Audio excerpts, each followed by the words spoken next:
Hello my dear students, how are you? I hope you are will be keeping well. Student, आप लोगों का term first start होने वाला है, इसलिए सिलेबस कंप्लीट करना होगा।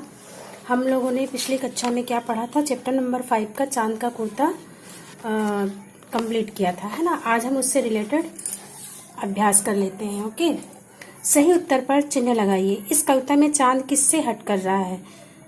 चांद माँ से हट कर रहा है, तो हम किस पे सही का चिन्ह लगाएंगे? माँ से। चांद के लिए झिंगोला क्यों नहीं सिल सकता? कारण क्या है? चांद के लिए झिंगोला क्यों नहीं सिल सकता? उसका आंसर ये है क्योंकि चांद का आकार बदलता रहता है। ओके, आप किस पे टिक करेंगे? क्योंकि चांद का आकार बदलता रहता है। सही उत्तर दीजिए। आंसर क्वेश्चन का मैं आपको पीडीएफ बनाकर सेंड कर दूंगी।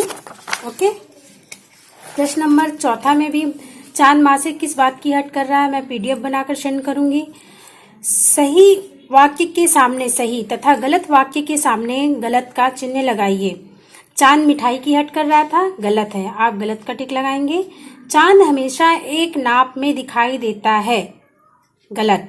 चांद कभी कभी दिखाई नहीं देता, सही है। ओके, कविता में से समान तुक एक जैसी ध्वनि वाले शब्द ढूंढकर लिखिए। जैसे बोला तो झिंगोला। तुक मतलब बच्चों लास्ट में वही वर्ड आना चाहिए, ठीक है, वही वर्ण आना चाहिए। जैसे बोला का झिंगोला, मोटा का छोटा, पढ़ता का बढ़ता। ओके, निम्नलिखित शब्दों का वाक्यों में प्रयोग कीजिए। हट, हट मीन्स जिद करना, है ना। झिंगोला मीन्स कुर्ते के समान एक ढीला ढाला कपड़ा। आपको ये दोनों वाक्यों का प्रयोग कर शब्दों का प्रयोग कर वाक्य बनाना। ओके, आज हम एक नया चैप्टर है, चैप्टर नंबर 6 नन्ही बूंदे पढ़ेंगे। ओके, क्योंकि बच्चों अब आप लोगों के टर्म स्टार्ट होने वाले हैं, हमें अपना सिलेबस कंप्लीट करना है। और आप सभी आंसर क्वेश्चन जितने भी अभ्यास है सबको कॉपी में लिखेंगे ताकि आप लोगों को लर्न करने में दिक्कत ना जाए, ठीक है। उससे कुछ रिलेटेड यहाँ शब्द अर्थ दिए हुए, इनको हम पढ़ लेते हैं। ओके, शीतल मीन्स ठंडा, हरियाली मीन्स पेड़ पौधों का हरापन, सागर मीन्स समुद्र, जीवन मीन्स जिंदगी, प्राणी मीन्स जीव जंतु, ठीक है। अब देखिए, अब हम बुक रीड करेंगे। ओके, काले काले बादल की हम नन्ही नन्ही बूंदे हैं। काले काले बादल की हम नन्ही नन्ही बूंदे हैं, शीतल जल की मीठे जल की नन्ही नन्ही बूंदे हैं। ओके, फिर बादल के पंखों पर बैठ आसमान से उतरकर आती, रिमझिम झम झम छम छम मीठा गाकर झूम झूम कर जल बरसाती, ठीक है। पहले आप क्या लिखेंगे? पहले आप लोग प्रसंग लिखेंगे। प्रसंग प्रस्तुत कविता हमारी हिंदी पाठ्य पुस्तक के पाठ 6 नन्ही बूंदों से ली गई है। इस कविता में कवि ने वर्षा की जल की बूंदों के बारे में हमें बताया है। ओके, ठीक है। अब इसका अर्थ क्या होगा? प्रस्तुत कविता में कवि ने जल की नन्ही बूंदों के बारे में बताया है और कवि कहते हैं कि जो नन्ही बूंदें हैं, क्या बोल रही हैं? काले काले बादल की हम नन्ही नन्ही बूंदें हैं। जब बारिश का मौसम आता है, बूंदें कहाँ से आती हैं? आसमान से, है ना।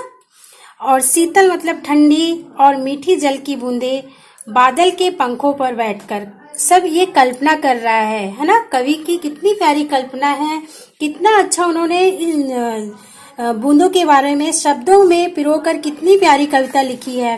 बादल के पंखों पर बैठकर आसमान से उतरकर आती, रिमझिम छम छम मीठा गाकर झूम झूम कर जल बरसाती।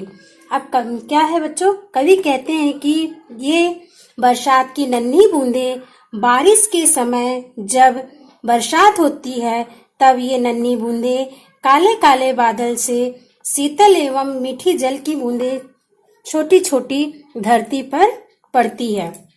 ये नन्ही बूंदें बादल रूपी पंखों पर बैठकर कहाँ से आ रही हैं?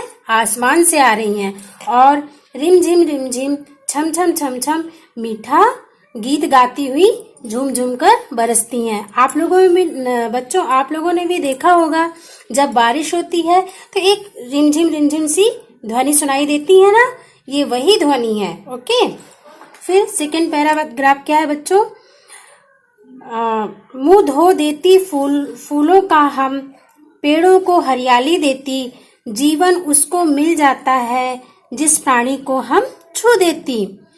छोटे हैं पर काम बड़े हैं, बूंद बूंद से सागर भरती, बढ़ जाता जिसको छूती, खुशियों से भर जाती धरती। ओके, कवि कहते हैं कि बरसात के समय होने वाली वर्षा की बूंदों से संपूर्ण पृथ्वी, जो पूरी जो धरती है वो क्या हो गई है? हरी भरी हो गई है। हम उसको जीवन दान मिल जाता है जिनको हम छू लेते हैं। कहने का तात्पर्य बच्चों, अगर मान लो वर्षा नहीं होगी तो सारे पेड़ पौधे सूख जाएंगे, है ना। और छोटे हैं पर काम बड़े, हम भले बूंद, जो वर्षा की बूंदें होती हैं वो छोटी छोटी होती हैं लेकिन उनके काम बहुत बड़े होते हैं। आप लोगों ने कहावत सुनी है ना, बूंद बूंद से सागर भरता है। एक एक बूंद के संग्रह से सागर भरता है। बूंद बूंद से सागर भरती, बढ़ जाता जिसको छूती। अगर बारिश ना हो बच्चों तो इसका असर किस पर पड़ेगा? सबसे ज्यादा फसल पर पड़ेगा, है ना। वर्षा की बूंद क्या कह रही है? वो बढ़ जाता है जिन्हें हम छू देते हैं और खुशियों से पूरी धरती आनंदित हो जाती है। ओके, इस नन्ही बूंदों में, इस पाठ में हमें ये बताया है सौंदर्य की, प्राकृतिक सौंदर्य के बारे में बताया। ये सब चीजें हमें कैसे मिली हैं? ये सब हमें ईश्वर द्वारा उपहार के रूप में मिली हैं, है ना। अब हम आज इसका अभ्यास करेंगे बच्चों। सही उत्तर पर सही का चिन्ह लगाइए। बूंदों का जल कैसा होता है? बूंदों का जल शीतल, ठंडा होता है ना। बूंद पेड़ पौधों को क्या देती हैं? बूंदे पेड़ पौधों को क्या देती हैं? हरियाली। पानी गिरेगी, पेड़ पौधे अपने आप हरे भरे हो जाएंगे, है ना। बूंदे किसमें भरी होती हैं?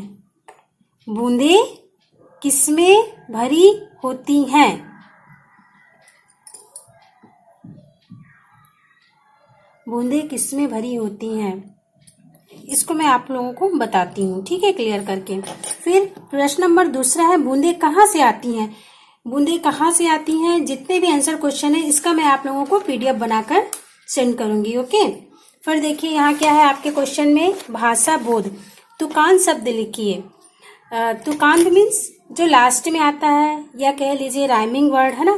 जैसे बैठ का हट, ये ठाया ना लास्ट में, बादल का काजल, बूंद का मूंद, आती का जाती, गाकर जाकर, जाता का आता। ठीक है, फिर देखिए प्रश्न नंबर 7वां है, पर्यायवाची शब्द लिखिए। आसमान का नभ, आकाश। बादल, बादल मीन्स मेघ या जलधर। सागर, सागर मीन्स समुद्र या रत्नाकर। जल, जल मीन्स पानी या नीर। विलोम शब्द लिखिए। नन्ही मीन्स छोटी, तो नन्ही का विलोम क्या होगा बच्चों? बृहद। शीतल का उष्ण, शीतल मीन्स ठंडा होता है, उष्ण मीन्स गर्म। मीठा का खट्टा, बैठना का उठना, फूल का कांटा, खुशी का दुखी। ओके, क्रियात्मक कार्य लिखिए। बारिश पर कविता की 4 पंक्तियां लिखिए। ये आपको खुद से लिखना है, ये आप लोगों का होमवर्क है। ओके, वर्षा होने पर आपको कैसा लगता है? तब आप क्या करना चाहते हैं लिखिए। वर्षा होने पर आप लोगों को कैसा लगता है और आप लोग क्या करना चाहते हैं, ये आप अपने विचार अपने शब्दों में लिखकर बताएंगे। ओके, ये आपका रफ कार्य है और मैं आपको आंसर क्वेश्चन का PDF बनाकर सेंड कर दूंगी। Okay, have a nice day बच्चों।